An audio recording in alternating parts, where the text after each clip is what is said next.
Halo Rescuer, selamat datang di channel gua, channelnya Banjar Nahor, channelnya para penolong.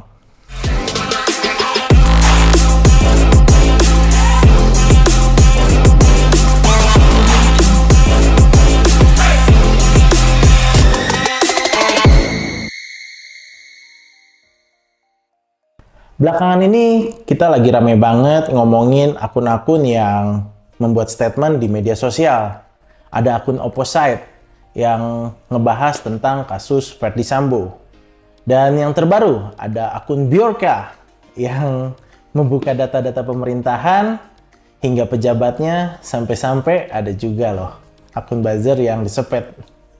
Ya, akun Twitter dan Instagram @opposite6890 membuat heboh jagat dunia maya. Hingga serangan hacker Bjorka yang mengklaim telah berhasil meretas dokumen penting dan bersifat rahasia. Nah, di sini gue mau bilang, kita sekarang lagi di eranya post-truth. Lalu, apa relasinya dengan dua akun tersebut? Tentang Bjorka dan Opposite. Dan apakah yang dikatakan mereka itu fakta atau hoax?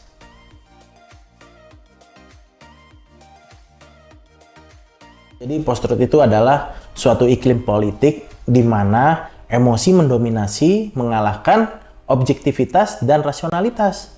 Sehingga yang terjadi orang tuh udah cenderung menolak fact-checking atau bisa dikatakan kebenaran menjadi nomor kesekian.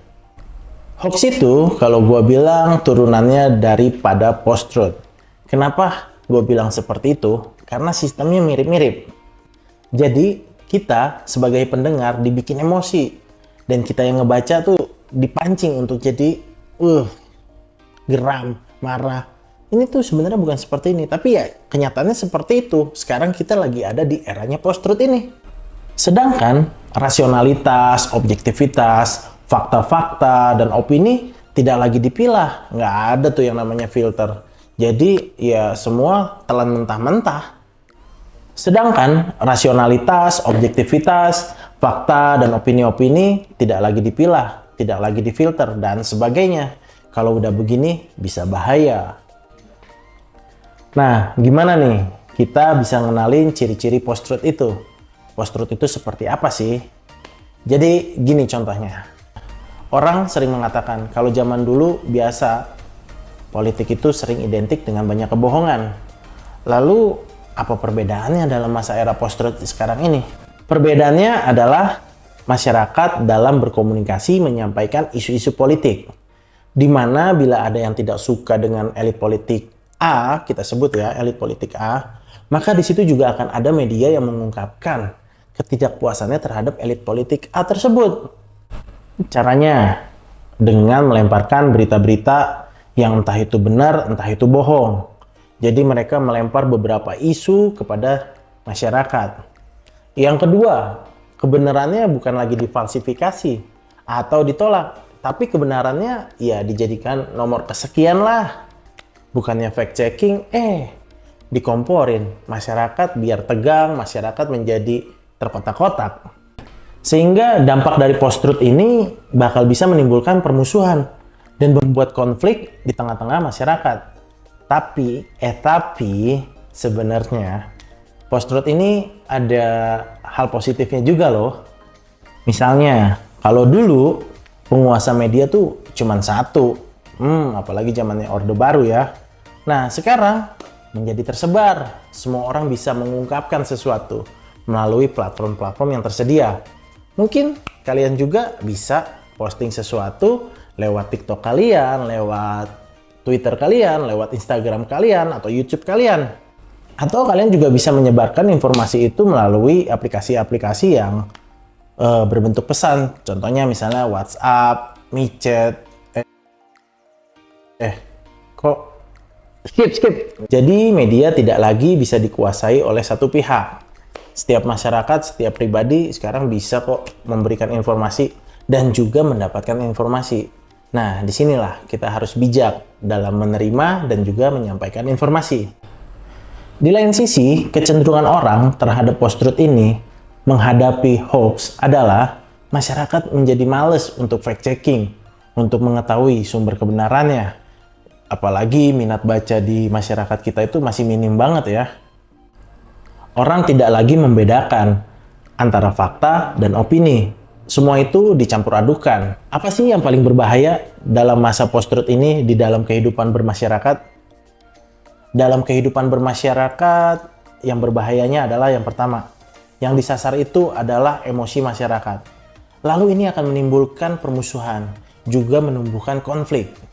Dan juga dengan cara seperti itu, masyarakat menjadi terkotak-kotak. Orang hanya akan menerima suatu informasi atau satu pesan atau berita sejauh sesuai dengan keyakinannya saja. Jadi kalau tidak sesuai dengan persepsi mereka, ya itu dianggap salah. Hal seperti ini menekankan bahwa suatu perbedaan bisa menjadi suatu ketegangan dan menjadikan suatu konflik. Bahayanya lagi, banyak oknum yang memanfaatkan hal ini. Ya, dengan mereka itu mengobok-ngobok emosi, lalu oknum tersebut tidak mendidik dengan sungguh-sungguh. Dalam arti ya, masyarakat dibodoh-bodohi. Ya, diberi pesan-pesan yang tidak sesuai dengan kebenarannya. Jadi, membuat masyarakat itu tidak lagi bisa memverifikasi mana yang benar, mana yang salah terhadap suatu pemberitaan. Dengan begitu, makin banyak orang yang melakukan kesalahan cara berpikir, ekstrapolasi, yaitu punya data kecil tapi bisa mengambil kesimpulan yang sensasional yang besar. Ibaratnya baru baca dikit di Google tapi udah ngerasa paling wow, ngerasa paling tahu banget. Si paling-paling emang deh. Lalu apa nih yang perlu kita lakukan untuk merespon fenomena post-truth ini? Yang pertama, cek and recheck sumber berita tersebut. Kita harus tahu sumber beritanya ini valid nggak sih? Bener nggak sih? Yang kedua, kita harus belajar kritis. Bagaimana sih caranya menjadi kritis? Caranya bisa kita bertanya pada diri kita sendiri maupun kepada orang lain. Contohnya, siapa yang mengatakan dan apa kepentingannya mengatakan suatu pemberitaan tersebut? Itu bisa kita tanyakan ke diri kita maupun ke orang lain. Lalu yang kedua, kita juga bisa bertanya, siapa yang dirugikan dan siapa yang diuntungkan oleh berita yang ditampilkan di tengah-tengah masyarakat. Lalu kita juga harus mempertanyakan di dalam suatu berita itu, ada ketidakberesan sosial apa yang ada di dalamnya?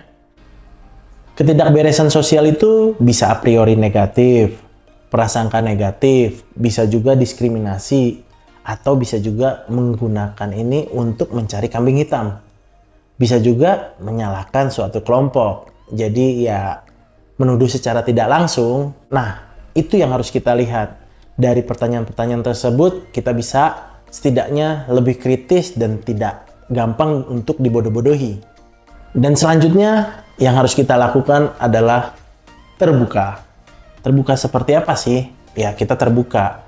Mau mendengarkan pendapat dari orang lain, entah itu musuh kita, atau yang kontra dengan kita bisa mendengarkan mereka gitu loh. Jadi nggak selalu apa yang dikatakan kita adalah hal yang suatu yang benar. Jadi di sini kita mengerti bahwa tidak hanya perspektif kita saja yang benar, akan tetapi perspektif orang lain bisa dikatakan ada benarnya juga loh. Nah, dari sini juga kita menjadi pendengar yang rendah hati.